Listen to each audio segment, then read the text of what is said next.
अनि तपाईले चाहिँ समयलाई चिनेको या त तपाईलाई समयले सुधारेको? समय सुधारेको हो नि। ल हेर्नुहोस् त एउटा बा, आज त्यो राम्रो काम गर्दै हेर्नुहोस् त। हामीले समयलाई चिन्नु पर्छ नि। समयलाई चिन्यौँ भने अवश्य पनि बिग्रेको मान्छे पनि सही बाटो लाग्छ के। हामी कहिले पनि जिन्दगीदेखि हरेस खाने होइन, कहिले उकाली कहिले ओह्राली हुन्छ। हिजो एउटा भाइसँग मेरो कुरा भएको थियो, भाइले जीवनमा म अब केही पनि गर्न सक्दैन दाइ, घर परिवारका केही सपना पुरा गर्न सक्दैन मैले, किनभने मेरो आर्थिक अवस्था कमजोर छ। अरे यार कमजोर त यहाँ सबैको आर्थिक अवस्था कमजोर त हुने हो नि।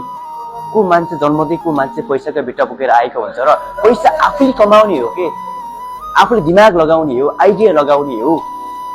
थाहा छ हामीलाई बजारमा बाँच्न निकै नै गाह्रो भइरहेको छ। यहाँ बाँच्नको लागि अनेकौं किसिमका यी बाटाहरू बनाउनु पर्छ, आफूले सङ्घर्ष गर्नुपर्छ, स्ट्रगल गर्नुपर्छ। तर पनि हामी हरेस नहाम कि जीवनमा म केही पनि गर्न सक्दैन भनेर।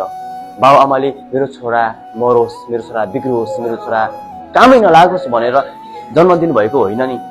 बाउ आमाले मेरो छोराले केही गरोस्, जिन्दगीमा केही गर्न सकोस्, ताकि स्ट्रगल गरेर जिन्दगीमा आफ्नो नाम एउटा कमाउन सकोस् भनेर बाबाले जन्म दिनुभएको हो नि त।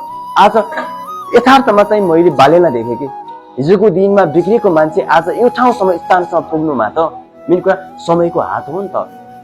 समयले गर्दा आज ठाउँसम्म पुग्यो नि त मान्छे।